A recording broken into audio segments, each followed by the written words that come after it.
అమనూర్ airport కు permission ఇచ్చింది central government. Hyderabad లో ఉన్న శంషాబాద్ డిపోకు 150 కిలోమీటర్ల లోపటి ఇంకోటి కట్టద్దనే రూల్ ఉండే. అట్లయితే మాకు తిప్పలైతుందని సెంట్రల్ లోకి చెప్తే సరే అని కండిషన్ కట్ చేసిండ్రు. ఇక వరంగల్ శివార్లు 1 నెంబర్ డిపో కట్టబోతున్నారు సకల సౌలతులతోటి. 1000 ఎకరాలు కావాల్సి ఉంటే 696 ఎకరాల భూమి తయారుంది. ఇంకో 253 ఎకరాలు కావాలి. స్టేట్ గవర్నమెంట్ 205 కోట్లు కూడా ఇచ్చింది భూమి కోసమే.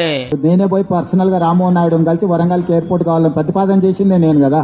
తక్కువ పడ్డ భూమిని కూడా భూసేకరణ చేసి ఎయిర్పోర్ట్ కి అప్పచెప్పిందే నేను కదా. అంతోకే అనుకుంటే చెప్పునే పనులు చాలు చేస్తారట.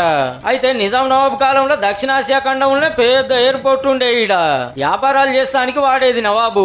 చైనా తోటి యుద్ధం జరిగినప్పుడు మస్తు అక్కడికి వచ్చింది. ప్రధానమంత్రులు కూడా దిగిండ్రు. ఈడ ఏమైందో ఏమో 32 ఏళ్ల కిందట మూత పడితే తెలంగాణ వచ్చినాక 11 ఏళ్లకు మళ్ళా చూడబోతున్నాం. మామ్నూర్ గాలి మోటార్ డిపో తయారయ్యానా అంటే హైదరాబాద్కి వెళ్ళి చూస్తుండగా పోవచ్చు. అటు కరీంనగర్ ఇటు ఖమ్మం పబ్లిక్ కూడా మస్తు అక్కర వస్తుంది.